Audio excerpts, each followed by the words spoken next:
तो एबे एसबीआई ग्राहकों आसला गोटे बड़ खुशी खबर।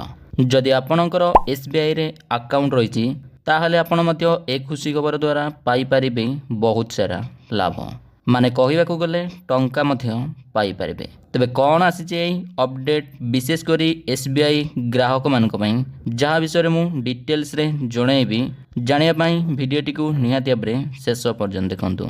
आम चैनल को नुआ करी आसले एबे चैनल को सब्सक्राइब करी पाखरे आस्तुबा बेल आइकन को ऑल उपरे सिलेक्ट कर दियंतु। तो वर्तमान एसबीआई पूजा अवसर रे बड़ घोषणाटी करिछि। जदि आपणकर एसबीआई रे अकाउंट रही ताहले आपण मध्य जानिथिबे यार एफडी विषय रे माने जोटा कि आमे फिक्स्ड डिपॉजिट बोली मध्य कहूचे। जेमिति कि दुईटी एफडी बहुत ही पॉपुलर मध्य रही। गोटे होउची अमृत कलश एवं आउ गोटे होउची अमृत बृष्टि। जदि आपण केवल बैंक रे पैसा रखुचंती तेबे सेथिरे इंटरेस्ट आपण को बहुत ही कम मिलता है। किंतु जदि आपण चाहिबे सेही पैसा को एफडी आकार रे रखिबाकू ताहले वर्तमान एफडी 7% रु अधिक दउची तार इंटरेस्ट उपरे।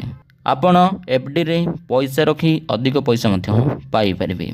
जेमिति कि आपण जानिथिबे एसबीआई रो दुईटी पॉपुलर एफडी रहिछि अमृत कलश एवं आउ गोटे होउछि अमृत बृष्टि विषय रे, जहा कि एसबीआई रो एही ऑफर टी एही मास रे शेष होबाकू जाउथबा बेले किंतु वर्तमान याको वृद्धि करे जाई 2025 मसिया मार्च पर्यंत कर दिया जाइछि। आपनक पाखरे एबे भी बहुत सारा समय रहिछि।